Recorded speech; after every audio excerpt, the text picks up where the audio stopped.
여러분 안녕하십니까? 라디오 전망대 송유라입니다. 광양보건대는 내년에도 국가장학금과 학자금 대출을 받을 수가 없게 됐습니다. 오늘 교육부가 전체 313개 대학 중 학자금 지원 제한 대학 17개를 발표했는데 그중에 광양보건대가 포함됐습니다. 광양 지역에 유일하게 남아있는 대학을 살려야 한다는 여론은 높지만 오랜 시간 동안 이 성과는 요원한데요.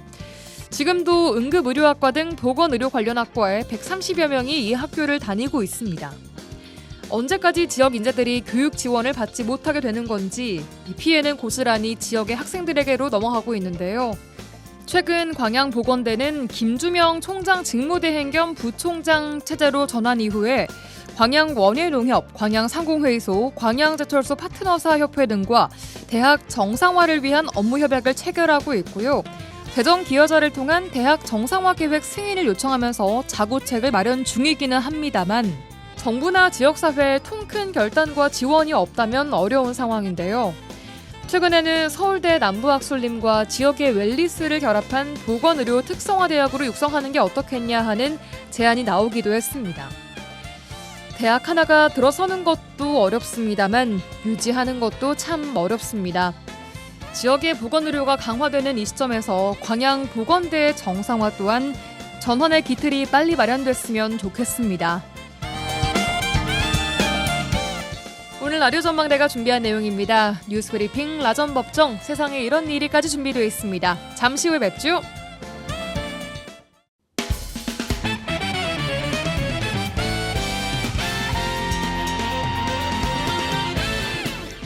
라디오 전망대 8월 27일 수요일 순서 출발합니다. 지역 뉴스부터 정리해보죠. 여성신문의 장봉현 기자 나와 계십니다. 안녕하십니까? 네, 안녕하세요. 장봉현입니다. 네, 반갑습니다. 네. 첫 뉴스입니다. 여수시가 지역 식당의 불친절 사례 재발 방지를 위해서 1인 식사가 가능한 혼밥 식당 양성에 나섰네요. 네, 맞습니다. 여수시는 1인 가구와 혼자 여행하는 관광객이 증가하는 추세에 맞춰서 지역 내 일반 음식점을 대상으로 혼밥 식당을 모집을 합니다. 예. 9월 19일까지 모집을 하는 거고요. 여수 대표 먹거리인 게장정식, 갈치조림, 서대회무침 등을 1인분으로 제공할 수 있는 업소를 우선 발굴, 지정할 계획입니다. 예. 다만 카페와 술집, 주점 형태의 일반 음식점은 제외가 되는데요. 이렇게 선정된 업소는 여수시 인터넷 홈페이지와 여수관광통합앱, 여수앤을 통해서 홍보가 됩니다. 앞으로 1인 식당 보급 사업을 추진할 때 우선 혜택도 주기로 했습니다. 네, 어찌 보면은 혼자 밥 먹으러 가서 밥 먹는 게 당연한 건데 이렇게 모집까지 하게 됐습니다. 아무래도 최근에 불거진 불친절 논란 등을 불식시키기 위해서 이렇게 조치를 취한 것 같아요. 네, 맞습니다. 2012년 여수 세계박람회 개최 당시 그때쯤에도 삼겹살 먹으러 가면 기본적으로 3인분을 해야 된다 그래가지고 제가 기사 썼던 기억도 나는데요. 예. 아무튼 이번에 이렇게 1인 식당 모집을 하는 것은 여수의 한 유명 식당에서 2인분을 시키고 홀로 식사를 하는 유튜버에게 빨리 먹고 가라 그렇게 면박 주고 또 다른 식당에서는 잔반을 재사용하다가 적발돼서 전국적인 질타를 받았었죠. 예. 또 호텔도 마찬가지고 예. 걸레수건 그 문제도 있었고 그래서 여수시는 실내 회복을 위해서 보건소 직원과 소비자 식품위생감시원 84명으로 점검반을 구성해서 지난 11일부터 14일까지 지역에 있는 3,820개 음식점을 전수 점검을 했었거든요. 예. 종사자 친절도랄지 건강진단 여부, 위생상태, 또 잔반 처리 상태 그런 것들을 8개 항목을 점검표를 만들어가지고 평가를 했는데 예. 그런데 점검 대상 가운데 세 곳 중에 한 곳, 즉 34.5%인 1,318곳이 부적합 판정을 받았더라고요. 큰 건들은 아닌데 위생복, 모자, 마스크를 착용하지 않았다랄지 아니면 조리장 또 화장실 그런 청결이 좋지 않은 그런 것들이 지적이 된 겁니다. 예. 근데 문제는 잔반 음식물 통 보관 상태, 또 가격표 게시, 종사자 건강 진단, 또 친절도 등에서 부적합 판정을 받은 식당도 있었습니다. 예. 그래서 248개 업소는 2개 이상 항목에서 중복적으로 지적을 받았는데 여수시는 이렇게 지적이 된 음식점을 대상으로 2차 점검을 하고 지적 사항이 개선되지 않았다고 판단이 되면 행정 처분을 내리기로 했습니다. 예. 그래서 앞으로 뭐 음식 문화와 식당 그런 관광 문화에서 실추된 이미지를 회복하도록 노력을 하겠다는 입장입니다. 예, 알겠습니다. 다음 소식입니다. 순천의 정치권과 시민사회 단체가 경전선 전철화의 조기 착공을 촉구했다고요? 네, 맞습니다. 민주당, 정의당, 진보당, 지역위원회와 YMCA, 또 경실련, 민주노총 지역 조직 등 순천 26개 단체는 어제 순천역 광장에서 기자회견을 열었습니다. 예. 경전선 전철화 조기 착공 또 공공철도 실현을 위한 순천 시민행동을 출범시킨 건데요. 예. 시민행동은 경전선의 차별 없는 복선화, 보성 순천 구간 조기 착공, 또 전철화 사업 종료 후 철도 폐선의 시민 환원을 3대 활동 목표로 제시를 했습니다. 예. 이 단체는 광주 순천 구간을 단선으로 추진하는 것은 지역 차별이다. 그래서 해당 구간의 복선화는 지역 균형 발전의 최소 조건이자 국가 물류 경쟁력 강화와 기후위기 대응을 위한 필수적인 선택이라고 주장을 했는데요. 예. 목포와 보성 구간의 최신 전철화 설비가 구축돼 개통을 앞뒀지만 보성 순천 구간은 여전히 비전철 구간으로 남았습니다. 그래서 이렇게 조기 착공을 요구를 하는 겁니다. 예. 경상도와 전라도를 잇는 경전선은 중앙, 호남, 경부선과 함께 전국 4대 간선 철도망으로 분류가 되고 있거든요. 그렇지만 뭐 아시다시피 경전선 가운데 광주 순천은 유일한 비전철 구간으로 남아 있어서 예. 호남 소외의 상징이다. 그런 자조 섞인 평가들이 나오고 있습니다. 예, 알겠습니다. 다음 뉴스로 넘어가 보도록 하죠. 임직원 3명이 숨진 순천 레미콘 공장 질식 사고를 조사하는 경찰과 노동당국이 해당 업체를 압수수색했네요. 네, 맞습니다. 고용노동부와 경찰은 어제 순천 레미콘 제조업체인 효성레미콘의 수사관과 근로감독관 등 15명을 투입해서 압수수색을 벌였습니다. 예. 이들은 유해물질 취급관리, 보관 관련 자료와 관계자들의 휴대전화 등을 증거물로 확보를 했는데요. 예. 이를 통해 사고 발생 원인을 확인하고 사측이 밀폐 공간 작업을 할 때 보건 수칙을 제대로 준수했는지 여부를 살펴본다는 계획입니다. 예. 앞서 지난 21일 순천 효성레미콘에서 밀폐된 혼합재 저장 탱크 내부에서 작업을 하던 노동자 1명이 쓰러졌었는데요. 예. 이 사람을 구하기 위해서 동료 작업자 2명이 탱크 내부로 들어갔다가 유해가스에 중독돼서 3명 모두 숨졌습니다. 그렇습니다. 당시 탱크 내부에는 유해가스인 이산화탄소와 황화수소가 농도가 기준치를 크게 초과한 것으로 파악이 됐었는데요. 광주 고용노동청은 이번 압수수색을 통해 확보된 증거자료를 바탕으로 산업안전보건법 또 중대재해처벌법 위반 여부를 신속하게 수사를 하겠다고 밝혔습니다. 예, 알겠습니다. 여기까지 듣겠습니다. 뉴스브리핑 여성신문의 장봉현 기자였습니다. 고맙습니다. 네, 고맙습니다.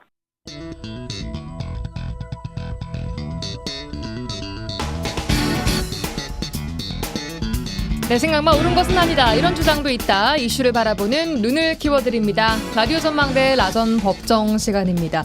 오늘도 두 분 고급 변호사 송하진, 이결아 변호사와 함께합니다. 어서 오십시오. 네, 안녕하세요. 네, 안녕하세요. 네. 반갑습니다. 반갑습니다. 네. 오늘 이제 8월에 저희 마지막으로 뵙는 자리인데 그러네요. 벌써. 8월의 마지막. 그랬나요? 가을이 다가오고 그러네요. 있습니다. 그렇게 말입니다. 올 여름 잘 보내신 것 같으세요, 두 분? 여름 굉장히 좀 치열하게 보냈던 것 같아요. 열심히 놀 만큼 놀았고 오. 네, 야외 활동도 그만큼 많이 했고. 그 좋은 치열함 아닌가요? 그렇죠. 뭐 좋은 의미에서 굉장히 치열하게 보냈던 것 같고. 네. 뭐 그렇습니다. 이제 가을이 또 다가오니까 이제 한 해 마무리로 예. 전환점이 좀 지났다라는 그런 느낌이 드는 것 같아요. 뭐 사실 월만 이제 뭐 8월 말이지 날씨는 또 아직 그렇죠. 너무 덥네요. 오늘도 비가 온다고 했는데 비가 뭐 많이 안 와서 거의 안 와서. 근데 또 가면 후덥지근합니다. 갈수록 그 봄 가을이 점점 없어지는 추세다 보니까 맞아요. 이러다가 어느 순간 또 춥다는 소리 나올 겁니다. 그러니까 가을 없이 이렇게 저희 트렌치 코트는 언제 입는지 모르겠어요. 매일 느끼는 건데. 이 변호사님 한 주간 뭐 특별한 일은 없으시고 잘 지내셨습니까? 네. 뭐 이번 여름 뭐 아까 말씀하셨지만 그래도 크게 뭐 아픈 데 없이 그래도 건강하게 보낸 것 같아서 네. 감사하고 이제 다가오는 또 계절도 잘 맞을 수 있게 준비를 뭘로 합니까? 아니, 마음의 준비. 예. 편안한 마음 먹기. 네.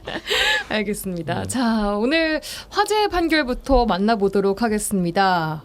이거 내용을 저도 살짝 보고 충격적이었는데 판결 내용 또 이 사건 소개를 좀 해주시죠.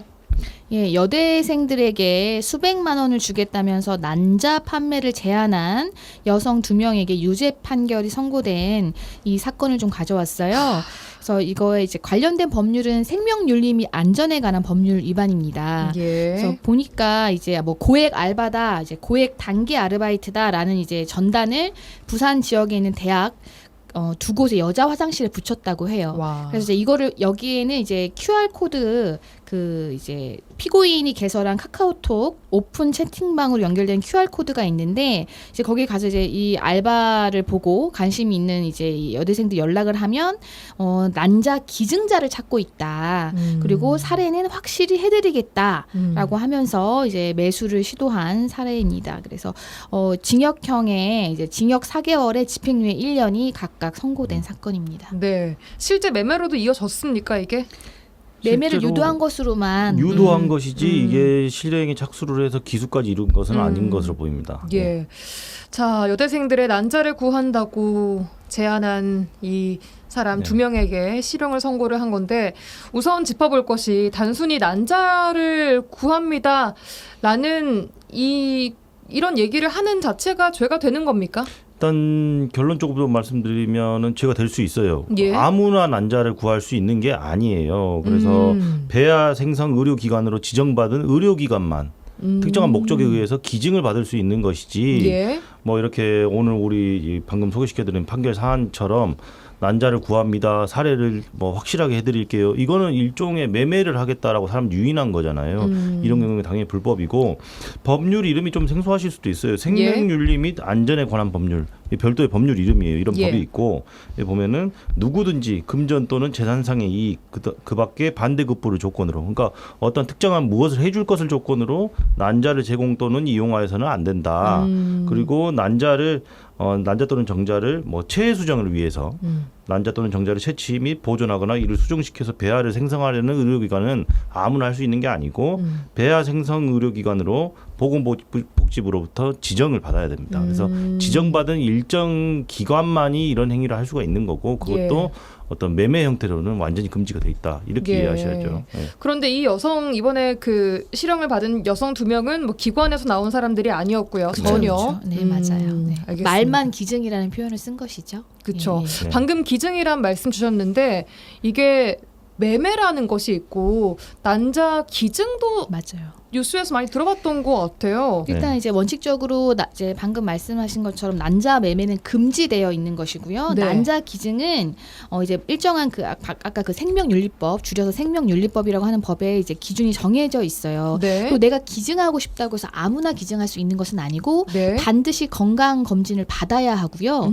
그 다음에 이제 보건복지부령으로 정하는 건강 기준을 충족하지 못한 경우에는 그 사람에게서는 난자 채취를 못하도록 돼 있고요. 그리고 뭐 내가 원한다고 해서 뭐 횟수 제한 없이 채취할 수 있는 것이 아니라 그 빈도도 제한이 되어 있습니다. 그래서 평생에 걸쳐서 3회로 제한이 되어 있고요. 난자를 기증하려고 해도 그러니까 그 채취할 수 있는 횟수 자체가 공식 기관에 기증을 하려고 해도 채취할 수 있는 횟수가 3회로 제한되어 있고 평생 3회였고 그리고 적어도 6개월 이상의 기간을 두도록 되어 있습니다. 그래서 이렇게 엄격하게 난자 기증에 대해서도 법이 정하고 있어요. 그리고 무상이 원칙입니다. 기증 자체는. 아, 기증이니까 말 그대로. 하지만 이 여성들이 난자를 기증해달라는 글을 게시하고 QR코드를 같이 제시를 하면서 사례를 하겠다, 돈을 주겠다라고 했습니다. 그런데 이 금액이 한 600만 원 정도 됐다고 해요. 이 금액을 받고 내가 내 난자를 기증하겠다라고 하면 기증이 되는 거 아닙니까? 그게 말이 참 웃기잖아요. 500만 원을 받아도 내가 기증이라고 하면 기증이 되는 거 아니냐. 근데 좀 그렇진 않죠. 그 매매라는 것 자체가 어떤 대가를 주고 어떤 물건을 사고 파는 행위를 말하지 않습니까? 근데 예. 500만 원, 600만 원 정도면 사실은 어떤 실비의 개념을 완전히 초과한다고 볼 수 있겠죠. 그러니까 실비라고 하면 그렇죠. 뭐 들어가는 교통비나 뭐 병원비나. 식비나 뭐 이런 거. 그래서 법률에도 자녀 배아 및 자녀 난자의 제공. 그러니까 연구기관에 제공하는 경우에도 무상으로 해야 된다라고 예. 원칙이 돼 있고 예. 다만 특정한 경우에 어떤 교통비나 식비, 숙박비, 뭐 시술 및 회복에 걸리는 시간에 따른 뭐 일정한 보상금 이 정도의 어떤 실비 정도는 줄 수가 있는데 5,600만 원 정도를 주고 난자를 주고받았다? 이것은 누가 봐도 매매라고 봐야겠죠. 하지만 그 피고인들은 이게 매매가 아니라 그냥 우리가 고마운 마음 담아서 살해한 것이다라고 얘기를 했다라는 거잖아요. 일단은 근데 뭐 이 피고인들이 그런 보건복지부 장관으로부터 허가받은 그런 배아 의료 그 기관도 아니잖아요. 예. 그래서 일단 배아 생성 그 의료 기관 자체가 아니기 때문에 예. 뭐 이러한 것 자체가 고액 아르바이트라고 사람을 유인해가지고 난자를 그랬네요. 팔게 한 것이니까 아마 이제 그런 변명은 통하지 않을 것 그렇죠. 같습니다. 난자를 받을 네. 자격도 없었기 때문에 이 예. 사건은 무죄를 주장할 여지 자체가 없었던 사건이라고 보시면 되겠습니다. 그리고 법원도 어차피 이게 실비 개념이 절대 아니고 매매라고 네. 본 거죠. 네네. 맞습니다. 알겠습니다. 자, 이번 판결은 난자 매매를 그러니까 제한을 한 경우인 건데 혹시 실제로 이 사건 말고도 난자를 매매했다가 적발되거나 처벌된 경우들이 존재합니까? 네, 뭐 오늘 사건 같은 경우에는 난자를 이제 팔라고 한 사람들이 처벌받은 사례고 실제로 예. 난자를 제공해서 대가를 받은 사람이 있는데요. 예. 이제 좀 돈이 필요하다고 해서 이제 뭐 인터넷 검색 같은 걸로 이제 뭐 돈을 벌 수 있다라고 해서 예. 자신의 난자를 제공하고 실제 한 510여만 원을 받은 피고인이 있었는데 이 피고인도 징역 4월에 집행유예 1년을 받았습니다. 이 사람이 이제 난자 제공자가 처벌받은 사례고요. 예. 그다음에 이제 대부분은 난자 매매 알선자 오늘 같은 사례들이 많은데 실제로 한국인 난자 제공자들을 말레이시아로 출구시켜가지고 일본인 그 불임 여성들에게 난자를 제공하도록 알선하고 소개비나 경비 명목으로 총 한 6천여만 원을 받은 이제 매매 알선업자가 있었어요. 이 사람 같은 경우에도 징역 6월에 집행유예 2년을 선고받았습니다. 그래서 실제로는 아무래도 이제 뭐 임신을 원하는 여성에게 이제 예. 이런 난자 제공을 이제 알선하는 업자들 그리고 어떤 뭐 고액 아르바이트라는 명목으로 한 회당 뭐 이런 몇백만 원 정도를 이제 주겠다라고 해서 난자를 제공하게 된 거 다 처벌이 된다는 것이죠. 그러니까 난자를 매매를 뭐 유도한 사람도 네. 난자를 제공한 사람도 맞습니다. 그렇습니다. 처벌 대상이라는 네. 것이고 네. 들어보니까 굉장히 뭐 글로벌 조직적으로 움직이는 네, 것 같아요. 맞아요. 그렇죠. 인간의 어떤 신체에 관한 어떤 윤리적인 측면이 굉장히 강하게 요청되는 그런 사안이다 보니까 예. 법이 그렇게 규정돼 있는 겁니다. 예. 그렇습니다. 처벌 수위도 징역형으로. 그렇죠. 여기 벌칙 규정을 보면은 3년 이하의 징역에 처한다라고 해서 일단은 벌금형이 전혀 없습니다. 그래서 초범이라고 하더라도 징역형의 집행유예. 그러니까 오늘 말씀드린 판결 사안에서도 완전히 초범이었어요. 두 명 다. 예. 두 명 다 완전히 초범이었는데도 불구하고 징역 4월에 집행유예 1년 선고가 됐고 예. 처벌 수위가 굉장히 높은 범죄 중에 하나라고 보시면 되겠죠. 그러니까 이 법을 좀 보면은 난자를 제공한 사람, 그 제공한 걸 이용한 사람, 아니면 이를 유인하거나 알선한 사람 모두 다 처벌이고 이전에는 벌금형도 있었었는데 이게 처벌을 더 좀 강화시켰어요. 그래서 이게 뭐 단순한 뭐 고액 아르바이트다라고 해가지고 이런 일에 연루됐다가는 이제 전과자가 될 수 있다는 것이죠. 예. 알겠습니다. 자, 그런데 이 난자 관련된 것이 사실 저희도 뭐 조심스럽기도 하고 뭔가 흔한 사건은 아니에요, 이런 네. 게. 근데 의료적으로 내가 정말 필요에 의해서 난자를 기증받아야 하는 경우들이 존재하지 않겠습니까? 이런 사례들이. 그렇죠. 그런 경우에 난자의 기증과 수혜자를 이어줄 수 있는 합법적인 장치가 분명히 필요해 보입니다. 이런 일들을 좀 막으려면. 아까 말씀드린 그 법률에 방금 말씀하셨잖아요. 매매가 아니라 기증받는 경우가 필요할 예. 수 있다고 말씀하셨잖아요. 예. 그러한 형태의 기증은 가능하게끔. 아까 말씀하신 그 그렇죠. 무상으로 기관을 통해서. 예, 네. 기증을 할 수 있게끔 다 이렇게 이야기가 돼 있고 예. 뭐 불임 치료라든지 연구 목적 이런 형태의 목적으로는 난자나 정자를 기증하는 것이 가능하고 다시 기증이라고 말씀하셨으니까 중요한 부분이죠. 매매는 안 됩니다. 예. 그리고 자발적으로 기증을 해야 당연하죠. 되는 거고 당연하죠. 당연히. 네. 그쵸. 자발적이 이거- 아니면 기증일 수가 없겠죠. 근데 그렇죠, 그렇죠. 의료기관에서 모집은 할 수도 있겠죠. 어떤 연구를 위해서 음. 이런 어떤 기증자를 모집하겠다라는 건 할 수는 있고,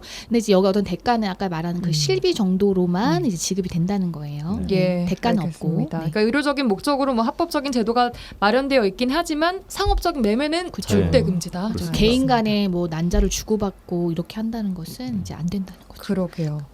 자, 선진국에서는 난자나 정자의 매매, 또 치료적, 상업적 이용에 대해서 어떤 입장을 취하고 있는지도 좀 국가마다 다른 것 같더라고요. 근데 제가 좀 조사한 바로는 예. 이제 저희 이제 우리나라뿐만 아니라 유럽 대륙 국가 뭐 독일이나 프랑스 같은 대표적인 대륙 국가들도 난자 채취에 따른 경제적인 대가 지급에 대해서는 불허하고 있고요. 그다음에 이제 기증만 허용합니다. 뭐 미국 같은 경우에도 뭐 기증은 합법이고요. 근데 이제 미국 같은 경우에는 보수 지급에 있어서 좀 이제 금액이 좀 이제 달리 책정될 수도 있다고는 해요. 그래서 근데 이게 매매는 아니라는 것이죠. 그래서 원칙적으로는 대부분의 국가들이 난자 매매는 당연히 허용할 수 없겠죠. 그럼 너무나 악용되고 뭐 그럼요. 인신매매 수단이 될 수도 있고 그럼요. 굉장히 강력 범죄가 될 수 있기 때문에 그건 안 되는 것이고 이제 기증에 대해서 어느 정도 보수 뭐 내지는 그거에 대한 어떤 경비를 어느 정도 인정할 것이냐가 조금 차이가 있는 것 같습니다. 예, 알겠습니다. 오늘은 최근 있었던 판결을 바탕으로 관련된 내용 법적으로 또 다른 나라 사례까지 쭉 한번 알아봤습니다. 주제 토크로 넘어가 보도록 하죠. 자, 오늘 이야기는 전에 저희가 한번 했었던 얘기인데 좀 이어지는 부분입니다. 역사상 가장 아니지만 오래된 좀 법적 논쟁 중에 하나 담배 소송인데요. 찬반 논리가 정말 첨예하게 대립을 하고 있습니다. 핵심은 흡연이 진짜 건강에 영향을 미치는가입니다. 흡연이 뭐 건강에 안 좋다라는 것은 일반적인 상식인데 일부에서는 흡연권이 헌법에 보장된 인간의 행복 추구권에 해당하는 것 아니냐, 개인의 자유다라고 주장을 하고 있습니다. 국민건강보험공단이 담배 회사를 상대로 537억 원의 소송을 제기를 했는데요.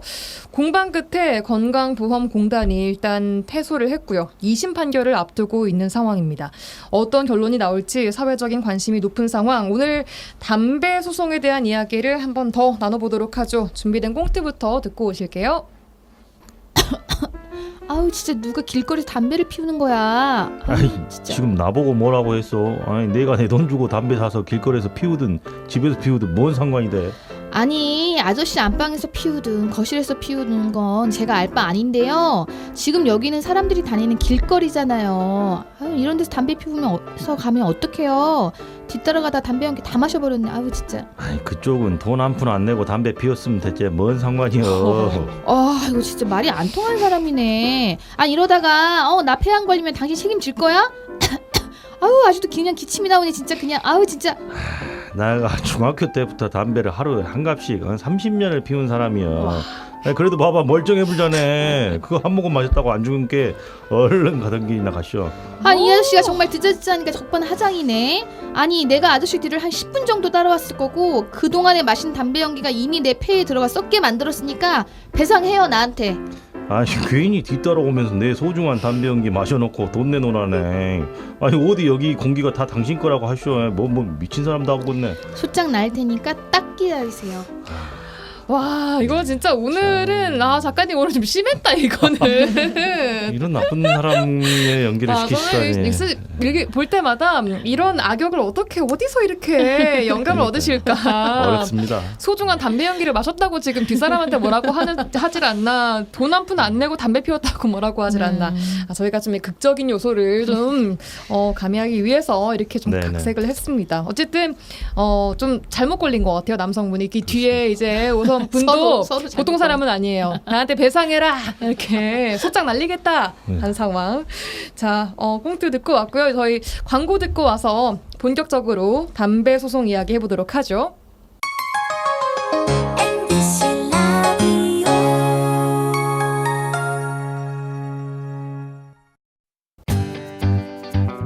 지영민과 함께하는 친절한 시사. 여기는 여수 MBC 송유라의 라디오 전망대입니다. 수요일 코너 라전법정 함께하고 있습니다. 송하진 이결아 변호사 스튜디오에 나와 계십니다. 자, 지나가던 여성분에게 담배를 피운 이 남성분은 담배 연기를 10분 동안 막 뒤로 날렸대요. 네. 본인의 의지는 아니었겠지만 네. 바람이 불었나 보죠. 뒤로 이렇게 네. 10분을 같은 길을 걸어가고 있는데 그런 상황입니다. 배상 이거 해야 됩니까? 우선은 꽁트 사례 길거리에서 걸어가면서 담배를 피운 것 같아요. 그래서 지금 현재 대도시들 특히 뭐 서울시 예. 같은 경우에는 길거리에서 담배 피우는 거 금지돼 있죠. 그래서 남자분이 분명히 뭔가 잘못한 것 같긴 한데 예. 여자분이 소송을 거신다고 하니 이게 민사상 손해배상 책임이 있을까? 실제로 이렇게 뭐 소송까지 이어지는 경우가 흔치는 않겠지만 네. 우선은 확립된 판례의 어떤 법리들에 따르면 담배를 폈다라는 거 10분 정도 지금 노출됐잖아요. 간접 흡연의 피해. 그로 인해서 어떠한 질병에 걸렸다라고 주장하는 것은 쉽지는 않아 보입니다. 왜냐하면 인과관계 입증이 굉장히 어려워 보일 것으로 보여요. 그래서 예. 어떤 치료비라든지 직접적인 재산상 손해배상 청구를 하는 것은 제가 봤을 때는 어려워 보이고요. 예, 그 여자분이 말씀하신 내 폐를 썩게 만들었다 10분 동안 네. 이게 입증하기는 사실 쉽지 않는다는 실제로 거죠. 썩었을지도 모르겠고 썩었다고 하더라도 다른 요인들이 너무 많아요. 폐를 썩게 할 수 있는 어떤 그 10분이 정말 직접적인 영향을 미쳤다라고 보기는 힘들다는 그렇습니다. 거죠. 이제 다만 이제 그래서 재산상 손해는 안 되더라도 기분이 굉장히 안 좋았을 수 있단 말입니다. 좀 불안하기도 하고 그래서 정신적인 손해배상 청구를 한다면 이 부분에 대해서는 뭐 좀 그래요. 여지가 있겠다. 이 정도로 정리할 수 있겠습니다. 알겠습니다. 자, 담배 소송 이야기를 본격적으로 해보도록 하죠. 국민건강보험공단이 국내 담배 회사를 상대로 소송을 냈는데 1심에서는 패소를 했습니다. 자, 2심 판결을 앞두고 있는데 그동안 소송 내용 정리부터 쭉 해볼까요? 이 소송의 역사가 아주 길죠. 소송이 그쵸. 제기된 건 2014년도였습니다. 근데 1심 판결은 2020년도에 선고가 됐으니까 일단 1심 판결이 나오는 데만 6년여의 6년. 세월을 흘렸고 지금 2심 판결이 나오는데도 지금 5년이죠. 예. 이제 소송 당사자는 말씀하신 대로 원고는 국민건강보험공단이고 피고는 이제 담배를 제조 및 이제 뭐 수입, 제조, 판매하는 이제 KTNG를 비롯한 4개의 회사를 상대로 했어요. 그래서 예.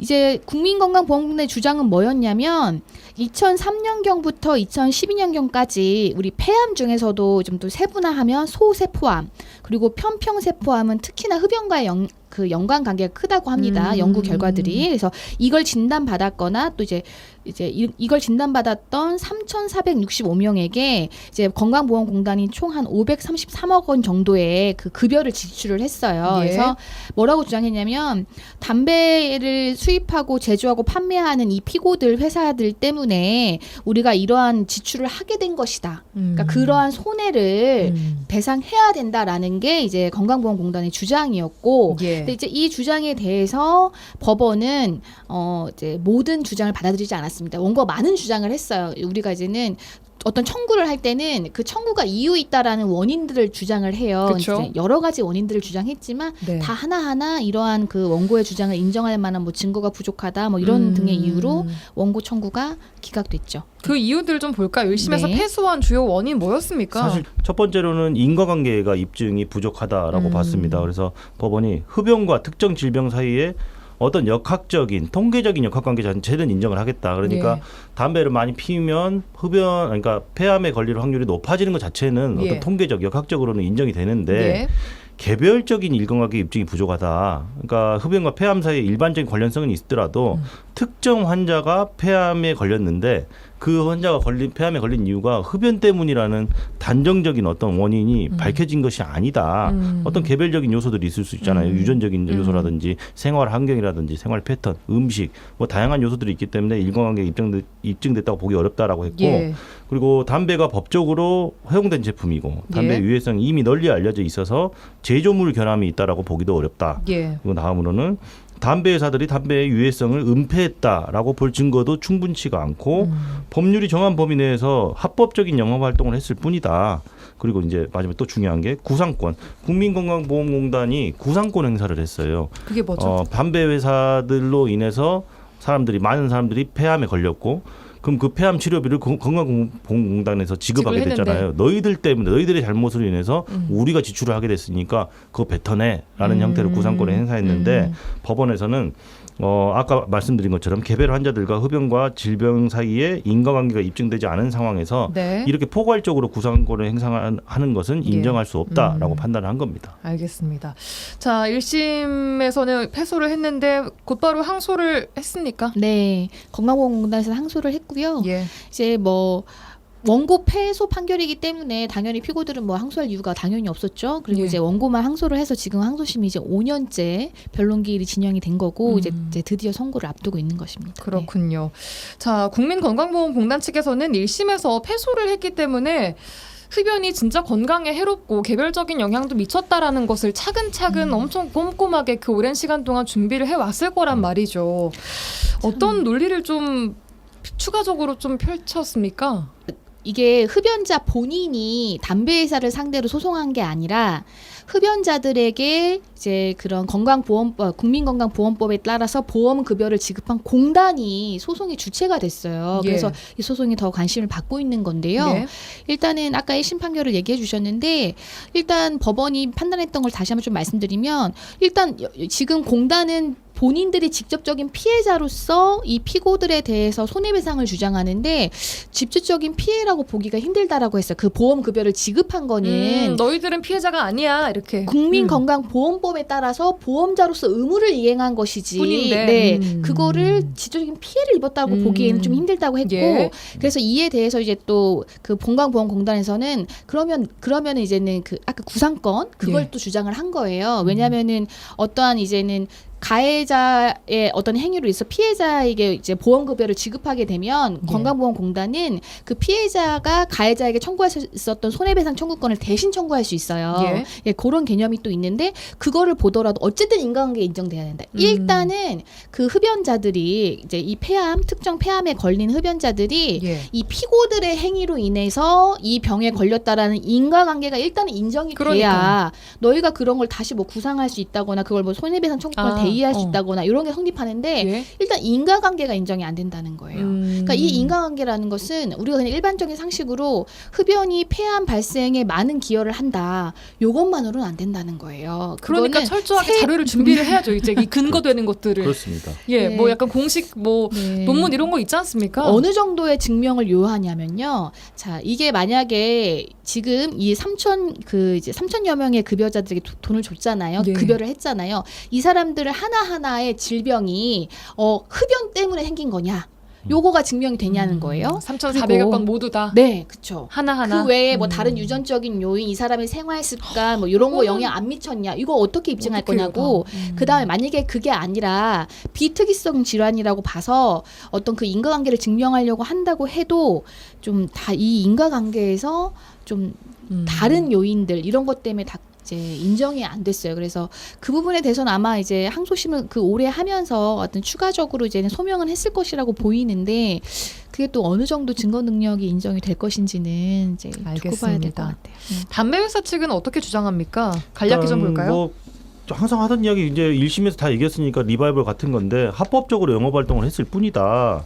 우리가 뭐 불법적인 어떤 행위를 한 건 아니지 않느냐. 그리고 어떤 이미 부과되는 세금을 통해서 막대한 어떤 비용을 이미 부담을 해왔다. 뭐 이런 점들. 그리고 인과관계. 당연히 방금 개별적인 말씀하신, 인과관계는 당연히 부정된다. 예. 그리고 다양한 발병 원인이 있다. 폐암에는 담배 말고도 뭐 이런 것들 주장을 하고 자기 책임의 원칙을 계속 강조하고 있습니다. 그러니까 자유의지였다. 우리가 사람 하라고 본인들의? 강제한 게 아니지 않느냐. 본인들 선택에 의해서 담배를 핀 것이다. 이런 논리도 펼치고 있습니다. 알겠습니다. 만약에 이번 2심에서 국민건강보험공단의 승소 판결이 나게 된다면 많은 흡연자들께서 혹은 흡연으로 인해서 좀 건강상의 이 문제가 생긴 분들이 나도 이거 담배 때문에 아픈 거야. 소송 네. 걸어야겠다라고 하실 것 같아요.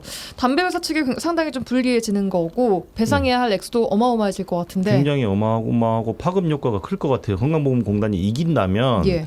일단은 현재 청구를 한 537억 원. 이건 당연히 이제 담배 회사들이 갚아야 예. 되는데 이거 말고도 추가적인 구상금 소송이 제기될 가능성도 있고 방금 말씀하신 것처럼 개별 흡연자들 예. 그중에 아픈 사람들이 직접적으로 청구를 할 수도 있습니다. 그리고 지속적인 어떤 배상 책임이 인정되면은 가격 인상으로도 이어질 수 있을 것이고 향후에 뭐 여러 가지 뭐 법적 제도적 변화도 따라올 수밖에 없을 것 같아요. 그래서 굉장히 이긴다면 여러 가지 사회적인 파급 효과가 굉장히 클 예. 사건이죠. 알겠습니다.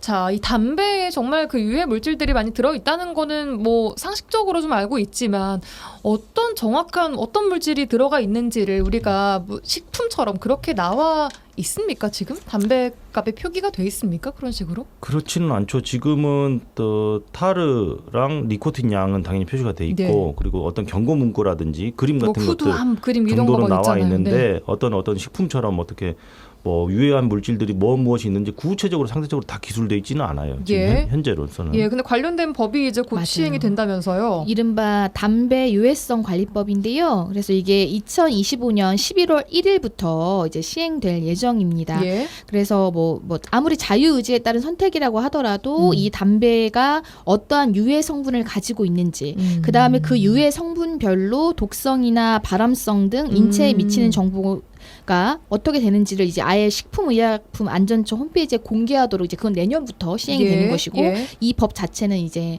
올 11월 1일부터 시행이 돼서 이제 뭐 이렇게까지 이제 하는데 이제 담배를 대해서 꼭 이거를 꼭 이제 제조사 뭐 수입사 뭐 이렇게 판매사에 대면서만 책임을 질 수 있는지 아니면 이제 흡연자들에게 개인의, 어떠한 더 정보를 더 제공하는 것이니까요. 이제 그런 부분에 있어서 이제 계속 사회적인 이야기가 있다 보니까 이게 아예 이제 법이 만들어진 것이죠. 예. 담배 회사가 더 많은 정보를 이제 제공을 해야 되는 그쵸. 건데 당연하죠. 예. 그럼 이런 소송에서도 좀 건강보험공단이 좀 유리해지는 상황 아닙니까? 그렇죠. 양상이 바뀔 수 있어요. 앞으로 이런 형태의 소송이 이어지면 담배 유해성에 대한 과학적 증거가 더 강화될 것이고 무엇이 들었는지 다 직접적으로 밝히게 돼 있잖아요. 예. 그래서 인과관계 입증이 굉장히 용이해질 수 있죠.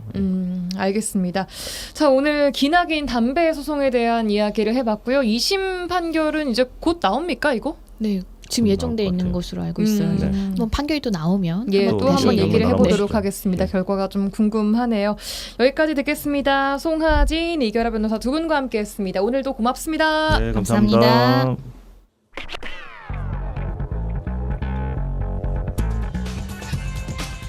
세상에 이런 일이.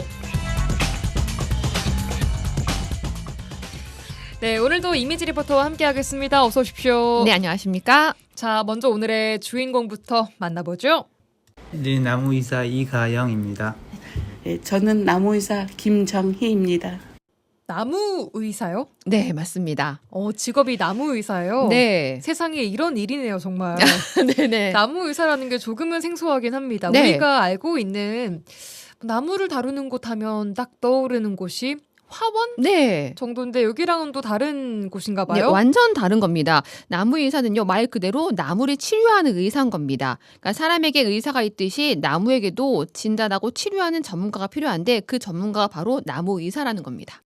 나무의사 제도가 2018년에 산림보호법이 개정이 되면서 처음 도입이 됐어요. 기존에 이게 무분별하게 이제 그 농약 사용이라든지 아니면 이제 전문성이 떨어지는 나무 치료 방법이라든지 그것 때문에 이제 국민의 건강성을 위한 취지로 처음 만들어졌고 사실 나무의사 제도가 생기기 전에는 적용학과 나오신 분들이 그 역할을 대행을 했어요. 그리고 나서 나무의사 제도가 생긴 이후로 적용 쪽에서 기존에 업을 하시던 분들이 계속해서 노력을 해서 자격증을 취득해서 나무병원을 하는 경우가 있고 그리고 새롭게 많은 분들이 도전을 하셔요.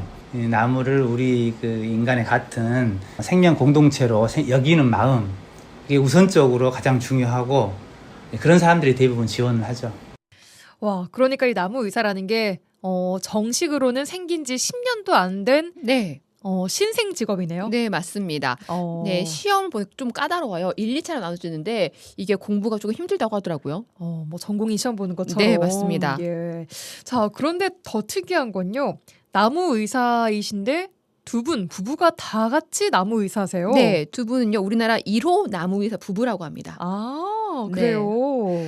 두 분은요, 4년 전 나무의사 자격을 취득했다고 하는데요. 두 분이 대학 때 조경학을 전공한 CC였다고 해요. 조경학과 CC였어요. 네, 네. 하하. 계속 이 분야로 일을 하다가 여수로 귀농을 하면서 농사를 짓는데 이게 어렵다 보니까 나무 외에 뭐 농약이나 나무 외과 수술에 관심이 생기면서 이 부분을 공부를 하다가 나무 자격증을 따게 됐다고 하더라고요. 나무 의사들이 진짜 의사들처럼 외과 수술이나 내과적인 진료도 본다고 하는데 네. 사람을 고치는 의사처럼 진짜 아픈 나무들을 진단하고 치료하고 수술까지 하는 역할을 똑같이 하네요, 진짜. 네, 맞습니다. 어떤 분들은요, 집에서 그 화초를 가지고 오셔서 입원시켜달라고 한대요. 또 살려달라고. 너무 귀여운 거 아니에요? 네, 진짜? 근데 나무는 사람처럼 약을 먹고 주사를 맞는다고 해서 바로 나아지는 게 아니잖아요. 그래서 입원 조금 힘들다고 하더라고요. 입원은 힘들어요. 네, 네, 부부의사가 가장 많이 하는 업무가 바로 진단이라고 하는데요. 그래서 상태가 좋지 않은 나무를 찾아가서 진단하고 그 진에 맞는 처방을 하고 또 처방에 맞게 치료나 방제들을 한다고 합니다. 토양 흙도 떠오고 또 뿌리 상태도 뿌리도 좀 가져오고 나뭇잎도 따가지고 오고 그래서 여기 와서 전부 다 확인을 다 해봐요. 현미경을 보고 그 이파리에 어떤 병해충이 있는지 여기서 보고 확신을 하는 거죠. 어떤 병해충인지. 지금 수목의 상태가 이렇고 그래서 지금 어떠한 병이 와 있고 그다음에 생육 환경이 어떻다는 것까지 다 진단을 한 다음에 어떻게 처방을 해야 되는 것까지 이렇게 해서. 수목이라는 게 오래된 나무나 아니면 가로수를 보면 직접 밖에서 보이진 않지만 속이 썩어 있어요. 그런 경우가 굉장히 많은데 그걸 이제 동공이라고 불러요. 그 부분을 긁어내고 살균하고 살충제를 칠하고 그다음에 방부제, 방수제 더 이상 썩지 않게 그 나무를 온전히 재수명을 유지할 수 있게끔 하는 게 외과 수술이고. 직업 모르고 들으면 그냥 연구원 혹은 네. 의사 선생님 보통 우리 사람 고치는 네, 맞아요. 그런 분의 말씀이라고 해도 네. 정말 다르지 않을 법한 전문적인 또 나무 의사 영역이 있네요. 네. 아니 근데 이 나무 의사라는 직업이 지금이 가장 바쁠 시기라고요? 이 한여름에? 네, 맞아요. 지금이 가장 바쁠 시기예요. 그래요? 네. 오늘도 새벽 5시에 그 나쁜 나무를 돌보고 오셨다고 하더라고요. 예, 왜요? 지금 이 시기가요. 각종 애벌레들이 가장 많이 출현하는 시기라고 해요. 애벌레들이요? 네. 알레르기 증상을 일으키는 미국 흰불나방 애벌레나 이 배롱나무를 다 갉아먹는 맵시 홍나무 애벌레들이 가장 많아서요. 방제 작업이 가장 힘들다고 합니다. 그래서 그 사무실 벽에 걸린 월 일정표를 보니까요. 여수, 순천, 광양, 고흥, 담양까지 일정이 빽빽하게 있더라고요. 예약이 꽉 찼어요. 네. 아하. 그렇군요. 지역에 있는 정말 수많은 다양한 나무들을 치료해 오셨을 텐데 네. 그중에 특별히 좀 기억에 남는 나무 좀 뭐가 있다고 하시던가요? 그 여수 율초면 월산리 내청마을에요. 350년 된 보호수 느티나무가 있어요. 350년. 네. 네, 이 나무가 태풍 피해로 나뭇가지 부러진 사고가 있었는데 피해가 커서 이 보호수 해제를 검토하고 고민했는데 이 보호수를 수술하고 치료해서 다시 건강한 모습을 되찾았다고 합니다. 그런 모습 볼 때마다 가장 또 뿌듯하다고 얘기를 합니다.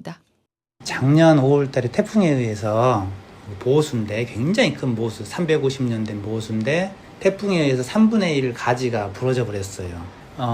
시나 이제 소라 면사무소에서는 해제도 검토를 해봤어요. 보호수로서. 근데 저희가 볼 때는 그건 아닌 것 같고 이거를 치료를 해서 좋게 이제 외과 수술도 하고 하면은 이게 굉장히 잘 자랄 것이다. 그렇게 해가지고 11월 달인가 이제 보호수 그 외과 수술을 들어갔어요. 잘 이제 수세회복을 시켰는데 최근에 가봤어요. 굉장히 잘 자라고 있더라고요. 그래서 저희는 그걸 보고 너무 보람도 느끼고 고맙죠. 잘 살아준 거에 대한 것도 있고. 사실 치료할 때는 이 나무가 잘 살까 사실은 마음으로는 걱정은 되죠. 최선의 노력을 하는데도 걱정은 되는데 어쨌든 병해충을 이겨내든 뿌리 상태에서도 좀 극복을 하든 이렇게 이겨내면 너무 감사한 거죠. 나무한테도 감사하고. 그렇군요. 나무에 정말 진심인 두 분의 목소리 듣고 계십니다. 네. 대한민국 1호 나무 의사 부부이시고요. 네. 자, 이렇게 나무들을 치료하고 보호하는 입장에서 개발로 인해서 무분별하게 잘려나가는 나무들 보면 진짜 안타까우실 것 같아요. 네, 맞습니다. 특히 가로수를 볼 때 가장 많이 느낀다고 해요. 우리가 볼 때 무분별하게 정말 몸통만 남아있는 나무들이 있잖아요. 정말 자주 그 작업을 하시는 것 같아요. 그냥 네. 한 번씩 싹 정리하면 그렇죠. 잎이고 가지고 다 잘려나가서 그냥 밑둥만 남아있는 느낌으로. 맞아요. 그러니까 이런 전정이 필요하긴 한데 이런 것들이 나무 성장이나 미관상에 굉장히 좋지 않다고 합니다. 특히나 가로수 정비를 위해서 가로수 예를 들어서 위로 전선이 지나간다든지 전기줄이 지나가다 보면 가차없이 가로수 가지를 잘라요. 그래서 가로수를 마치 그냥 닭발만 남겨두고 뼈대만 있는 그런 애처로운 상황이 많이 있죠. 그런 걸 보면은 저희로서 너무 안타깝죠. 전정은 이제 필요는 해요. 과도한 전정은 지양을 해야죠. 그 나무가 갖고 있는 그 아름다운 그 수영을 잃어버리게 되는 거죠. 메타세코이아나 은행나무나 느티나무 각자의 고유의 수영이 있는데 다 똑같은 수영이 돼버리는 거예요. 네, 이 두 분 나무 의사라는 직업에 대한 만족도는 좀 어떠시던가요? 만족도가 굉장히 높아요. 그래요. 네. 이렇게 덥고 밖에 나가서 막 여기저기 나무 있는 데까지 가야 되고 하는데도요. 그렇죠. 근데요, 이게 나무가 주는 그 그늘 아래에서 일을 하잖아요. 그 만족도가 굉장히 크다고 얘기를 합니다. 아, 바뀌긴 하지만 네. 치료할 때 나무 그늘 밑에서 일하는 게 너무 좋다. 맞습니다. 또 자연 환경의 변화로 나무의 생태나 뭐 해충들이 변하는 만큼 계속해서 공부할 것도 생겨난다고 하지만 그래도 끊임없이 노력을 하고 있습니다. 작년에 이제 나무 의사 이제 직업 만족도 조사를 한 적이 있었어요. 98%가 나왔어요, 만족도가. 역대 이렇게 높게 나온 직업이 드물다고 하더라고요. 그만큼 아까 처음에 말했던 나무를 좋아하고 나무를 사랑하는 사람들이 하는 직업이다 보니까 그만큼 더 만족도가 높은 것 같아요. 저희는 어쨌든 나무랑 같이 매일 그러고 직업병처럼 지나가더라도 나무만 보고 다니고 건물이나 간판을 보는 게 아니라 가로수를 보게 되고 산을 보게 되고 이렇게 자꾸 초록색, 녹색만 보고 다녀서 그런지 마음도 좀 더 풍요로워진 것 같고 저는 되게 만족스러운 것 같아요. 네, 오늘은 이미지 리포터와 함께 이가영, 김정희 나무 의사 부부 만나봤습니다. 오늘도 고맙습니다. 네, 감사합니다. 라디오 전망대가 8월 27일 수요일에 준비한 내용은 여기까지입니다. 저는 내일 돌아오겠습니다. 구성 이선화, 연출 송유라였습니다. 고맙습니다.